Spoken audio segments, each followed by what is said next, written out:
Visita a Roma del segretario di Stato americano Anthony Blinken, questa mattina l'udienza con il Papa in Vaticano, poi l'apertura con il ministro Di Maio dei lavori della coalizione anti-Daesh. I servizi sono di Enzo Romeo e Cristiana Ruggeri.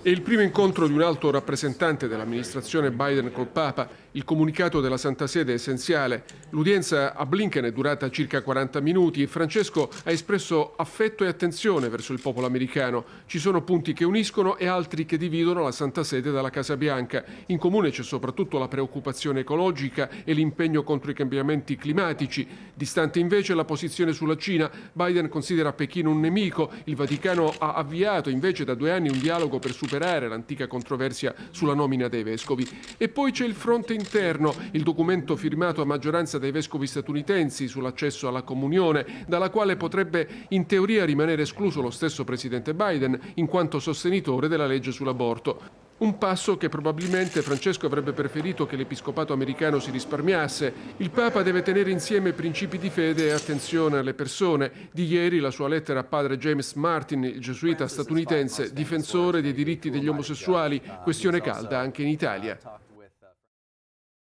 Garantire che l'ISIS non risorga